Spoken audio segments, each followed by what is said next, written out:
من سلم المسلمون من لسانه ويده একটি জবান বন্ধ রাখবেন না, সবাই জবান খুলে পড়ুন আল্লাহু আকবার। ইন্নাল্লাহা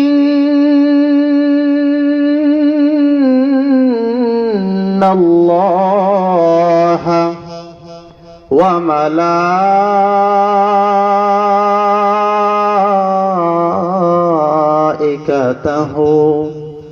يصلون على النبي يا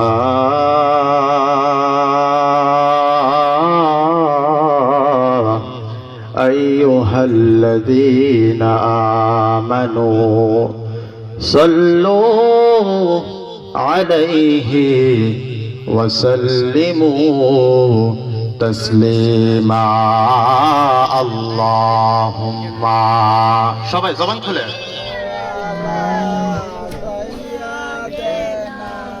মাওলানা মুহাম্মদ ওয়া আলা আলিহি মাওলানা জানা নাহি আছে তোমারি প্রশংসার কথা ঘোষণা কোরআনে, তোমার দিদার পাওয়ার লাগি জল জরে নয়নে আল্লাহুম্মা সবাই জবান খুলে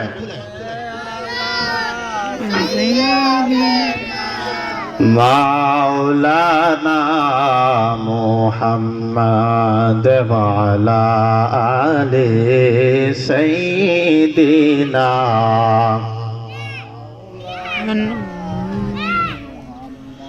সম্মানিত উপস্থিতি, ঘাটিয়ারা পশ্চিমপাড়া ভুইয়াবাড়ির যুবকবৃন্দের উদ্যোগে কবরবাসের স্মরণে প্রথম বার্ষিক সুন্নি মহাসম্মেলন। সকলে পড়েন আলহামদুলিল্লাহ। দিনে দিনে আমাদের মাহফিলের সংখ্যা কমছে না বাড়ছে? মাহফিলের সংখ্যা বাড়লে ইসলামের ক্ষতি হয় না উপকার হয়? আমরা অনেকেই বলি এত মাহফিল করে কি হবে? আপনি যে মাঠের মধ্যে মাহফিলের আয়োজন অফ করে দিবেন, সেই মাঠের মধ্যে গান বাজনার আয়োজন শুরু হবে, ঠিক না বেঠিক? সেই জন্য আমাদের মাহফিলের আয়োজন করার দরকার আছে না নাই? আরো জবান খুলে বলুন, দরকার আছে না নাই? সেই জন্য আমাদের মাহফিলের সংখ্যা আরো বাড়ুক ইনশাআল্লাহ। হেদায়েত আল্লাহ পাকের পক্ষ থেকে আসে। শুধু যে ওয়াজ নাসিহা করে হেদায়েত করা যাবে এরকমটা নয়। হযরত নূহ আলা নবিয়িনা ওয়া আলাইহিস সালাতু ওয়াস সালাম 100 বছর নয়, 200 বছর নয়, বলে পড়ে আমিন। আজকে একজন সাহাবীর জীবনে নিয়ে আলোচনা করব। আমার সাহাবীদের জীবনে নিয়ে আলোচনা করতে বড্ড ভালো লাগে। এর কারণ হলো কি, আমি যখন স্টাডি করি সাহাবীদের জীবন নিয়ে একটু বেশি পড়াশোনা করি, এবং এই ধারণাটা, এই আগ্রহটা আমার আসছে একটা কিতাব পড়ে। এই কিতাবের শুরুতে একটা ঘটনা ছিল। এক ব্যক্তি ছিল যে শুধু সময় পেলে শুধু সাহাবীদের জীবনে নিয়ে বসতো এবং সাহাবীদের জীবনে পড়তো, অযথা কোনো কাজ করে না। এক ব্যক্তি প্রশ্ন করলো যে ভাই আপনি এখন কোত্থেকে আসলেন? সে বলতে লাগলো আমি সাহাবীদের সাথে আলোচনা শেষ করে আসছে। সুবহানাল্লাহ পড়বেন না? আরেকদিন প্রশ্ন করলো ভাই আপনি কোত্থেকে আসলেন? সে বলতেছে আমি এখন সাহাবীদের কাছ থেকে আসলাম। এরপর যুবকরা প্রশ্ন করলো হুজুর এটা কিভাবে সম্ভব? আপনি সাহাবীদের সাথে থাকেন, সাহাবীদের সাথে আলোচনা করেন, এটা কিভাবে সম্ভব? ওই ইমাম বলতে লাগলেন আমি যখন সাহাবীদের জীবনী নিয়ে স্টাডি করি, যখন সাহাবীদের জীবনী পড়ি, আমার কাছে মনে হয় আমি সাহাবীদের সাথে কথা বলতেছি। আল্লাহু আকবার বলবেন না? সেই জন্য সাহাবীদের জীবনী পড়ার দরকার আছে না নাই? সাহাবীদের জীবনী শোনার দরকার আছে না নাই? আল্লাহ আমাদের সবাইকে শোনার তৌফিক দান করুক। সকলে পড়ি আমিন। সাহাবীর নাম হচ্ছে হযরত জুলাইবিব রাদিয়াল্লাহু আনহু। জুলাইবিব শব্দের অর্থই হলো খাটো। ছোট, আপনারা কি বলেন? বেটে। জুলাইবিব শব্দের অর্থই হচ্ছে খাটো। জুলাইবিব রাদিয়াল্লাহু আনহু একজন খাটো সাহাবী ছিলেন। দেখতে ওই রকম সুন্দর ছিল না, ঠোঁটগুলো ছিল মোটা মোটা। সবচেয়ে বড় কথা হচ্ছে অর্থ সম্পদ ছিল না। বিয়ের বয়স হয়ে গিয়েছে, সবারই তো বিয়ে করতে মন চায়, কিন্তু জুলাইবিবকে কেউ পছন্দ করে না। ধন সম্পদও নাই, সৌন্দর্য নাই, কোনো কিছুই নাই। আজকাল আমরা দেখতে পাই সৌন্দর্য থাকুক বা না থাকুক, মাথায় চুল থাকুক বা না থাকুক, ধন সম্পদ আর টাকা পয়সা থাকলে মেয়েদের অভাব নাই, ঠিক কিনা? তো জুলাইবিব রাদিয়াল্লাহু আনহু কিছুই তো নাই, শুধু আল্লাহর হাবিবের দরবারে এসে বসে থাকে। একদিন আমার নবীকে এসে বলতেছে, ইয়া রাসূলুল্লাহ, বিয়ের বয়স পার হয়ে যাচ্ছে, বিয়ে করতে পারছে না। আল্লাহ রাসূলকে বলতেছে, ইয়া রাসূলুল্লাহ, আমি কি জান্নাতে গেলে হুর পাবো? সুবহানাল্লাহ পড়বেন না? দুনিয়াতে বিয়ে করতে পারতেছে না, বউ পাইতেছে না, দুঃখে কষ্টে বলতেছে, ইয়া রাসূলুল্লাহ, আমি কি জান্নাতে গেলে হুর পাবো? আচ্ছা বলেন তো, আমার নবী সাহাবীর মনের কথা বুঝে কি বুঝে না? আরো জবান খুলে বলুন, বুঝে কি বুঝে না? সবাই ঘুমাইতেছে মনে হয়, একটু জবান দিয়ে দরুদ শরীফ পড়ুন, আল্লাহুম্মা। সবাই জবান খুলে। মাওলানা মুহাম্মদ ওয়া আলা আলিহি।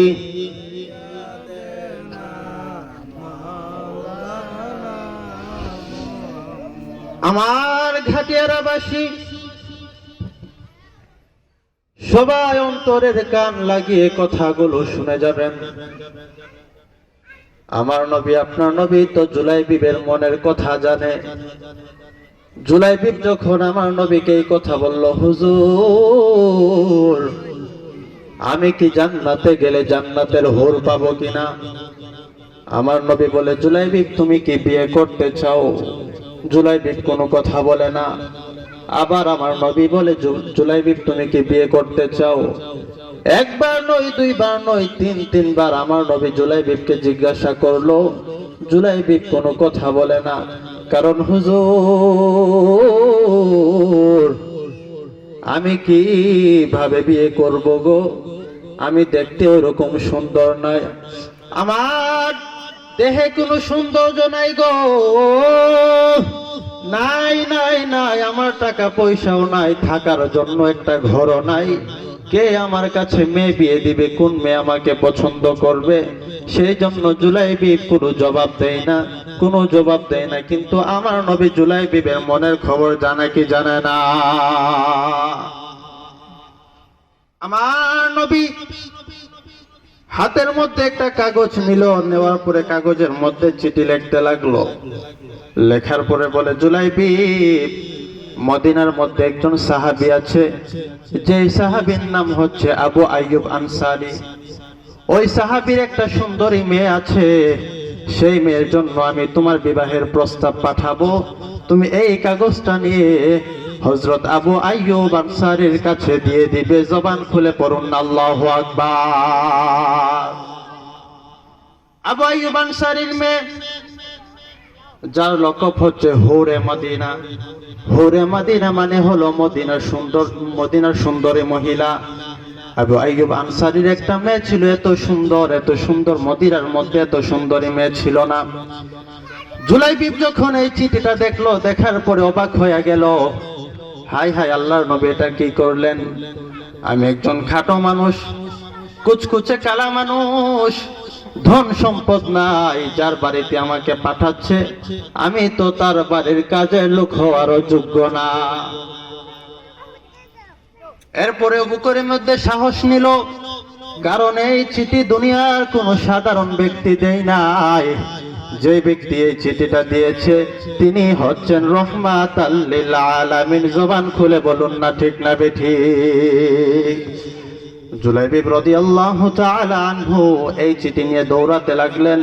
সোজা গিয়ে আবু আইয়ুব আনসারীর বাড়িতে গেলেন, গিয়ে দরজার মধ্যে নক করতে লাগলেন। আবু আইয়ুব আনসারী দরজা খুলে দেখে কালো একটা মানুষ দরজার সামনে দাঁড়িয়ে আছে। ডাক দিয়ে বলে, ও জুলাইবিব, তুমি কেন আমার কাছে আসছো? তোমার কি দরকার? জুলাইবিব মুখে কোনো কথা বলে না, কারণ মুখে কথা বললে যদি শুরুতেই না করে দেই, সেজন্য সোজা চিঠিটা আবু আইয়ুব আনসারীর কাছে দিয়েছে। আর ডাক দিয়ে বলে, আবু আইয়ুব আনসারী গো, আমার নবী, আপনার নবী তোমার কাছে একটা চিঠি দিয়েছে, এই চিঠিটা পড়ো, তোমার সমস্ত প্রশ্নের উত্তর পেয়ে যাবে। যখন আবু আইয়ুব আনসারী চিঠিটা পড়তে লাগলেন, একবার পত্রের দিকে তাকাই, একবার চিঠির দিকে তাকাই, আর একবার পাত্রর দিকে তাকাই। হায় রে হায়, আমার নবী এটা কি বলে দিল! এখন তো নাও করতে পারি না, হাও করতে পারি না, জবান খুলে বলুন না, ঠিক না বেঠি? প্রত্যেকটা পিতা চায়, মাতা চায় আমার মেয়েকে যেন একটা ভালো পরিবারের ছেলের সাথে বিয়ে দিতে পারে, ঠিক না বেঠি? কিন্তু জুলাইবিব হচ্ছে এমন একজন সাহাবী যার বংশ মর্যাদাও ছিল না, নাই কিছুই নাই, নাই টাকা পয়সা, নাই বংশ মর্যাদা, নাই সৌন্দর্য, নাই ক্ষমতা, কোনো কিছুই নাই। আবু আইয়ুব আনসারী বড় চিন্তায় পড়ে গেল, আর ভাবতে লাগলো, আমি যদি এখন এই চিঠিটা ফিরিয়ে দেই, এই চিঠিকে ফিরিয়ে দেওয়া মানে আমার নবীকে ফিরিয়ে দেওয়া, কথা বলেন ঠিক না বেঠিক? আর যদি আমি রাজি হয়ে যাই, গ্রহণ করে নেই, আমার মেয়ে রাজি হবে কিনা আল্লাহ জানে, কারণ এত সুন্দরী মেয়ে এত কালো ছেলের কাছে তো যেতে চাইবে না। আবু আইয়ুব আনসারী দরজাটা বন্ধ করলেন, মেয়ের সাথে একটু পরামর্শ করবে। আর এদিক দিয়া সাহাবী জুলাইবিব রাদিয়াল্লাহু আনহু মনে করেছে, আমি কালো মানুষ, আমার কাছে আর কিসের মেয়ে দিবে, আমি চলে যাই। এদিক দিয়ে আবু আইয়ুব আনসারী মেয়ের সাথে পরামর্শ করতে লাগলো, আম্মু এদিকে আসো, তোমার সাথে কিছু গুরুত্বপূর্ণ কথা আছে। আম্মু গো, এই চিঠিটা দেখো, এটা পৃথিবীর কোনো সাধারণ মানুষ পাঠাই নাই, এটা যিনি পাঠিয়েছেন তিনি হচ্ছেন রহমাতাল লিল আলামিন। জবান খুলে পড়ুন আল্লাহু আকবার। আর ডাক দিয়ে বলতে লাগলো, ও আমার মেয়ে, তুমি যা চাও আমি তাই করব, তুমি যদি রাজি হও তাহলে আমি রাজি হব, আর তুমি যদি না রাজি হও, তুমি যদি চাও আমি চিঠিটা ফিরিয়ে দেই তাহলে আমি ফিরিয়ে দিব, তুমি কি চাও?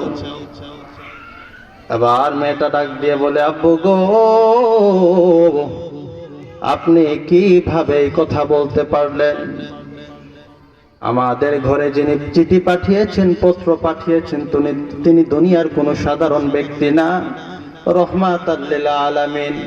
যাদের কারণে আমরা ইসলাম পেয়েছি, যাদের কারণে আমরা সম্মান পেয়েছি, যার কারণে দুনিয়া পেয়েছি, যার কারণে আখিরাত পাবো, আমরা যদি এই চিঠি ফিরিয়ে দেই, আর যদি আমার নবী নারাজ হয়ে যায়, বেজার হয়ে যায়, আমার নবী বেজার হয়ে যাওয়া মানে আল্লাহ বেজার হয়ে যাওয়া, আমার নবী নারাজ হয়ে যাওয়া মানে আল্লাহ নারাজ হয়ে যাওয়া, আর আল্লাহ যদি আপনার উপরে নারাজ হয়ে যায় তাহলে আপনার জন্য জান্নাত হারাম হয়ে যাবে, কথা বলুন ঠিক না বেঠিক?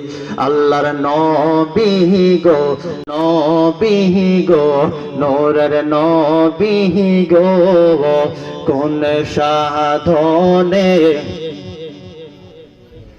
আহা আওয়াজ না, আওয়াজ করে কি মজা পাবো। যাই হোক, আমার যুবক ভাইয়েরা, বন্ধুরা, মুরব্বী বাবারা, সবাই অন্তরের কান লাগিয়ে কথাগুলো শুনে যান। জুলাইবিব ডাক দিয়ে বলে, আব্বু গো,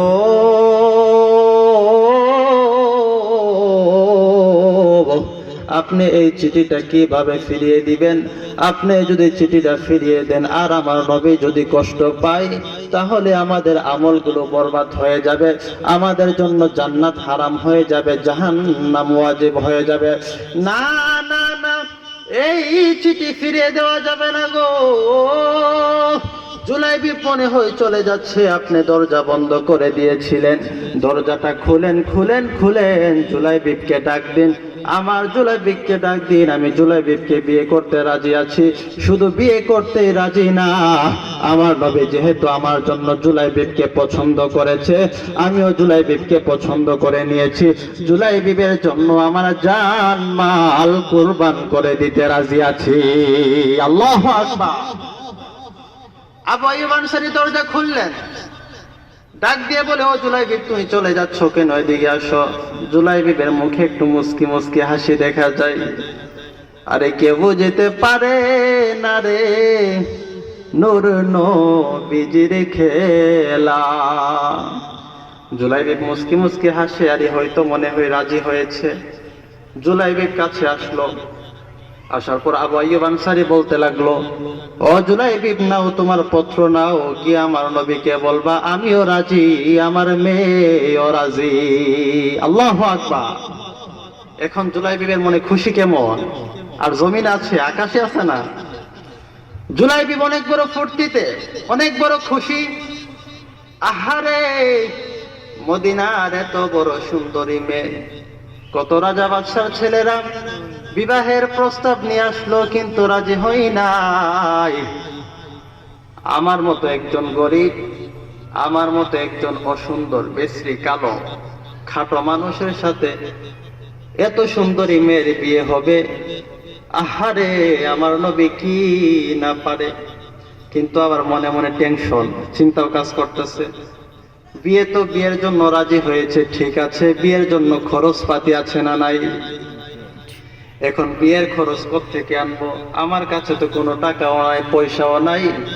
জুলাইবিব দৌড়িয়ে দৌড়িয়ে দৌড়িয়ে নবীর কাছে যেতে লাগলো। মাঝখানে এক সাহাবী ডাক দিয়ে বলে, জুলাইবিব এত খুশি কেন, তোমার কি হয়েছে? জুলাইবিব বলে, থাকো আমি পরে বলতেছি, একটা শুভ সংবাদ আছে। জুলাইবিব কারোর সাথে কোনো কথা বলে না, সোজা দৌড়িয়ে নবীর দরবারে চলে গিয়েছে। গিয়ে বলে, ইয়া রাসূলুল্লাহ, ইয়া হাবিবাল্লাহ, নবী গো, আপনার কথা মতে তো আবু আইয়ুব আনসারী রাজি হয়ে গিয়েছে, আবু আইয়ুব আনসারীর মেয়েও রাজি হয়ে গিয়েছে। হুজুর আমি বিয়ে করব গো, সবকিছুই ঠিকঠাক আছে, কিন্তু বিয়ের বাজার সাজার করার জন্য আমার কাছে কোনো টাকা পয়সা নাই, বিয়ের বাজার করার জন্য আমার সামর্থ্য নাই। হুজুর গো আপনি বলে দিন না আমি এখন কি করব। আমার নবী ডাক দিয়ে বলে, জুলাইবিব তুমি কেন চিন্তা করো, আমি তো তোমার গার্ডিয়ান। তুমি কেন চিন্তা করো, আমি যেখানে আছি তোমার কোনো চিন্তা করার দরকার আছে নি। যাও যাও যাও উসমানের কাছে চলে যাওয়ার একটা পত্র লিখে দিলেন, এই পত্রটা উসমানের কাছে দিবা, উসমান তোমার বিয়ের খরচ দিয়ে দিবে। আল্লাহু আকবার। জুলাইবিবের খুশি আর দেখে কে, দৌড়ে যেতে লাগলো উসমানের কাছে, গিয়ে বলে, উসমান রাদিয়াল্লাহু আনহু, আমার নবী আপনার কাছে আমাকে পাঠিয়েছে একটা পত্র দিয়ে, এই পত্রটা আপনি পড়েন, আর কি কাজ আছে করেন। উসমান রাদিয়াল্লাহু তাআলা আনহু পত্রটা পড়ার পরে কোন বর্ণনায় আসছে 10,000 দিরহাম জুলাইবিব রাদিয়াল্লাহু তাআলা আনহুকে দিয়ে দিয়েছেন। আল্লাহু আকবার। বিয়ে করার জন্য মেয়েও পেয়ে গিয়েছে, আর বিয়ের বাজার করার জন্য যে টাকা পয়সার প্রয়োজন সেগুলো সব পেয়ে গিয়েছে। এখন জুলাইবিব চলল বিয়ের বাজার করতে। বাজারের মধ্যে গিয়ে বাজার করা শুরু করলো, যা যা প্রয়োজন বিয়ের জন্য। হঠাৎ করে কোত্থেকে যে আওয়াজ আসে, হাইয়া আলাল জিহাদ।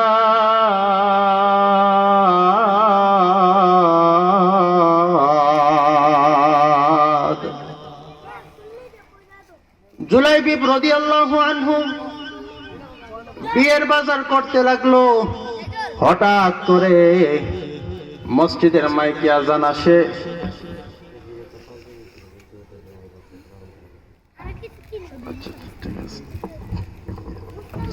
জুলাইবিব রাদিয়াল্লাহু আনহু এখন চিন্তা করতে লাগলো, হায়রে জিহাদের কথা বলা হচ্ছে, আমার সাথী ভাইয়েরা, আমার সাহাবী ভাইয়েরা সবাই জিহাদের মাঠে চলে যাবে, আমার নবী তিনিও জিহাদের মাঠে চলে যাবে, আমার ভাইয়েরা জিহাদের মাঠে থাকবে, যুদ্ধের মাঠে থাকবে, আর আমি জুলাইবিব কিভাবে বিয়ের পিড়িতে থাকতে পারি?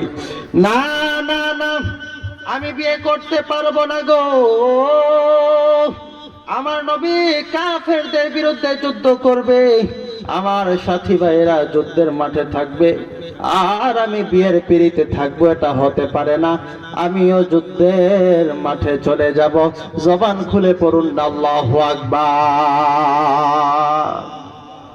জুলাইবিব রাদিয়াল্লাহু তাআলা আনহু অর্ধেক বিয়ের জামা কাপড় থেকে নিয়ে যা কিছু করার করে ফেলেছিল, আর অর্ধেক টাকা পয়সা রয়ে গিয়েছে।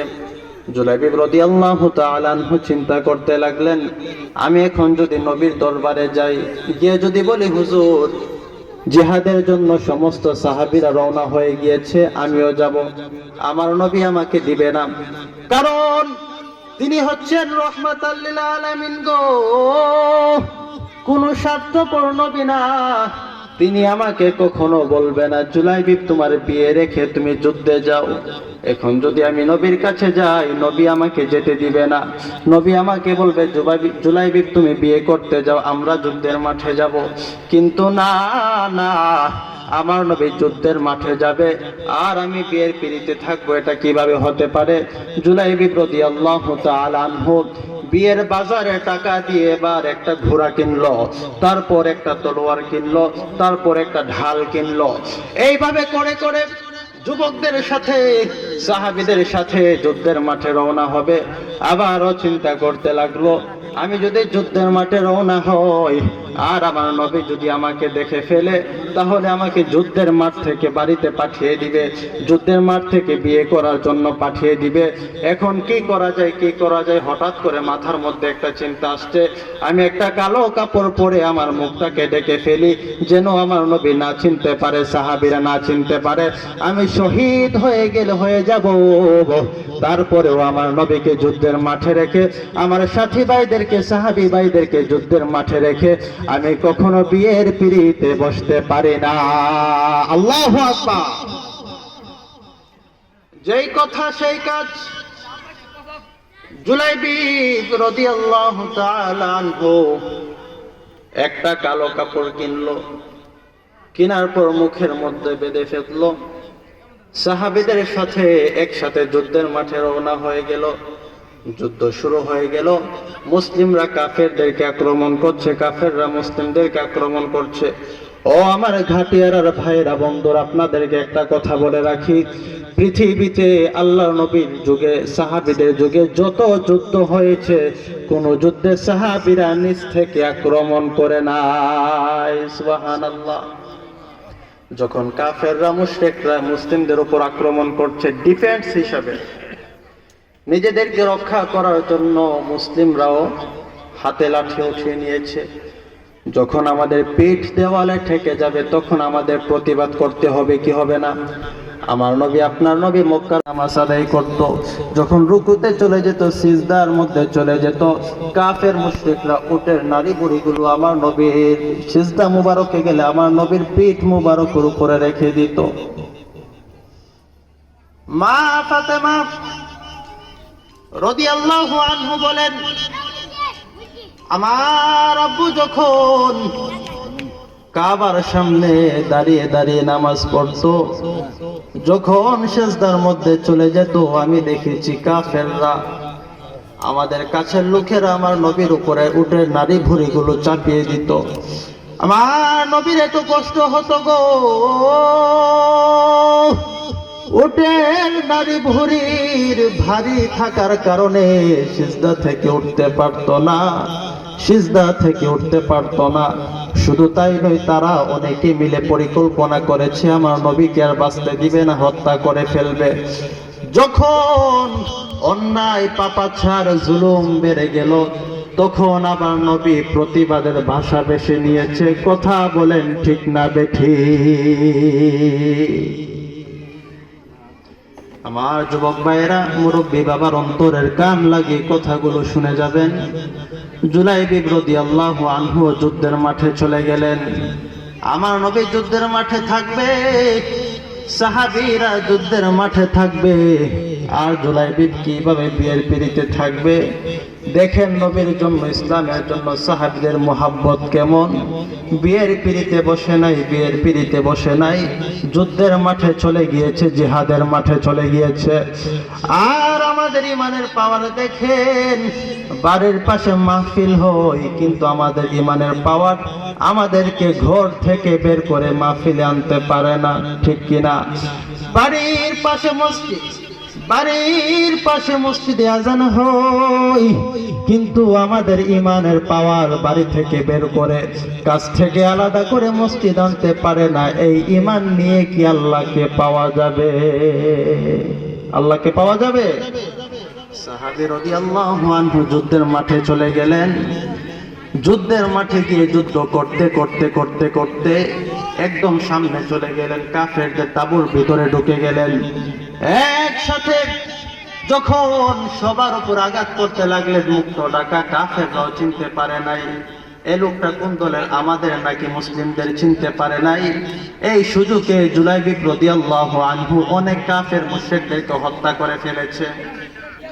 ইন দি মিন টাইমে সব মুশরিকরা বুঝে ফেললো, না না, এটা আমাদের দলের কেউ হবে না, এটা নিশ্চয়ই মুসলিম কেউ। সবাই চতুর্দিক থেকে ঘিরে তার উপর তলোয়ার নিক্ষেপ করতে লাগলো, তীরের আঘাত করতে লাগলো। তীরের আঘাত করতে করতে জুলাইবিব রাদিয়াল্লাহু তাআলা আনহুকে ঘোড়ার উপর থেকে নিচে ফেলে দিল। জুলাইবিব রাদিয়াল্লাহু আনহু ছটফট করতে করতে মারা গেল। জুলাইবিব রাদিয়াল্লাহু আনহু ছটফট করতে করতে মারা গেল। সকলে পড়েন ইন্না লিল্লাহি ওয়া ইন্না ইলাইহি রাজিউন। ওরে নবী না ছিলাম, কি যে ভুল করিলাম, বসে মেডালিলাম ঘি, মানুষ হইয়া ভবেতে আইসা মানুষের করিলাম কি। নারায়ে তাকবীর, নারায়ে রিসালাত। প্রধান অতিথির আগমন, প্রধান অতিথির আগমন। এই মাহফিলের পক্ষ থেকে, এই মাহফিলের পক্ষ থেকে লাল গোলাপ শুভেচ্ছা। নারায়ে তাকবীর, নারায়ে রিসালাত, নারায়ে গাউসিয়া। সকলে পড়েন আলহামদুলিল্লাহ। আমাদের আজকের এই মাহফিলের প্রধান অতিথি বীর মুক্তিযোদ্ধা হাবিবুর রহমান যুক্তিবাদী সাহেব। আজকের মাহফিলে তিনি উপস্থিত হয়েছেন ইনশাল্লাহ। এশারের পরপরই আমাদের মাঝে তাশরিফ আনবে। আমরা সবাই খুশি না বেজার? আরো জবান খুলে বলুন, খুশি না বেজার? আল্লাহ তাআলা আমাদের সবাইকে যেন মাহফিলে আসার, বসার এবং হুজুরের জবান মোবারক থেকে গুরুত্বপূর্ণ নসিহতগুলো শোনার তৌফিক দান করে। সকলে পড়েন আমিন। সকলে পড়েন আমিন। তো আমি যে কথাটা বলছিলাম, আসলে আজকে দুঃখের কথা কি বলবো, যখন সাহাবী রাদিয়াল্লাহু আনহু ওইখানে শহীদ হয়ে গেল, যুদ্ধ যখন শেষ, যুদ্ধ শেষ হওয়ার পরে আমার নবী মুসলিমদের মধ্যে কে কে মারা গিয়েছে লাশগুলোকে একসাথে করছে। সাহাবীদেরকে বলল, সাহাবীরা লাশগুলোকে একসাথে করো, শহীদদের দেহগুলোকে একসাথে করো, কে কে মারা গিয়েছে। সবার দেহগুলো একসাথে করা হলো। হঠাৎ করে দেখতে পেল একটা কূপের সামনে একটা লাশ পড়ে আছে, যার মুখটা ঢাকা। দূর থেকে একজন সাহাবী লক্ষ্য করে ওই লোকটার কাছে গেল, গিয়ে মুখটাকে খুলে দেখলো এটা তো অন্য কোনো সাধারণ সাহাবী না, এটা হচ্ছে আল্লাহর হাবিবের জুলাইবিব। সুবহানাল্লাহ পড়ে। সাহাবী ডাক দিয়ে বলে, হুজুর গো, আপনার জুলাইবিবকে আপনি পাঠিয়েছিলেন বিয়ে করার জন্য, কিন্তু জুলাইবিব যুদ্ধের কথা শুনে বিয়ের পিড়িতে বসে নাই গো। যুদ্ধের কথা শুনে যুদ্ধের মাঠে চলে আসছে, জিহাদের মাঠে চলে আসছে। হুজুর,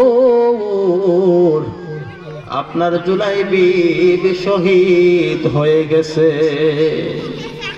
আমার নবীর চক্ষু মুবারক দিয়ে পানিগুলো টলমল করে বেয়ে বেয়ে পড়তে লাগলো। কই রে আমার জুলাইবি কই, আমার জুলাইবির লাশটা এখানে নিয়ে আসো। জুলাইবির লাশটা নিয়ে টানতে লাগলো।